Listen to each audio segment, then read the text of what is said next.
বাংলাদেশৰ সৈতে সম্পৰ্ক শেষ ভাৰতৰ বাংলাদেশৰ সামগ্ৰী নিকিনে ভাৰতে আমদানি ৰপ্তানি বন্ধ বাংলাদেশৰ সৈতে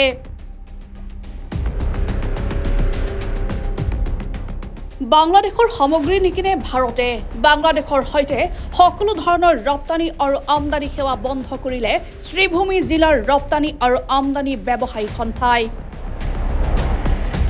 বাংলাদেশত সংখ্যালঘু সম্প্ৰদায়ৰ ওপৰত হোৱা আক্ৰমণৰ প্ৰতিবাদত এই সিদ্ধান্ত গ্ৰহণ চাৰিটাকৈ আমদানি আৰু ৰপ্তানি সংস্থাৰ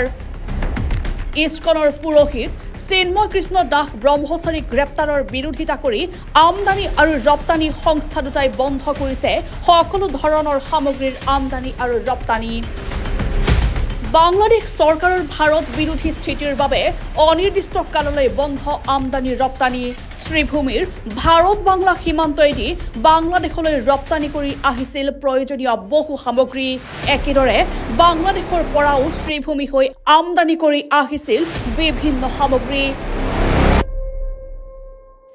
শেহতীয়াকৈ চাৰিটা সংস্থাই সকলো প্ৰকাৰৰ সামগ্ৰীৰ আমদানি আৰু ৰপ্তানি বন্ধ ঘোষণা কৰিছে শ্ৰীভূমি জিলাৰ সীমান্তত আছে দুটাকৈ আন্তঃৰাষ্ট্ৰীয় বাণিজ্যিক কেন্দ্ৰ আৰু এটা নদী বন্দৰ দুয়োখন ৰাষ্ট্ৰৰ মাজত শ্ৰীভূমিৰ সুতাৰকান্দি বাণিজ্যিক কেন্দ্ৰ হৈ বাংলাদেশলৈ আমদানি ৰপ্তানি হয় সোণশিল চাউল শুকান মাছ ফলমূল ৰেলৱে স্লিপাৰ আদা ইত্যাদি বাংলাদেশৰ দৰে তৃতীয় অৰ্থনীতিৰ অনুন্নয়নশীল দেশ সদায়ে ভাৰতৰ ওপৰত নিৰ্ভৰশীল হৈ আহিছে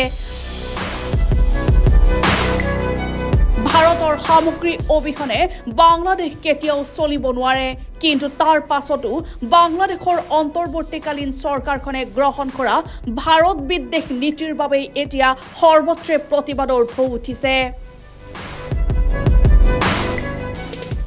news desk report DS News 24/7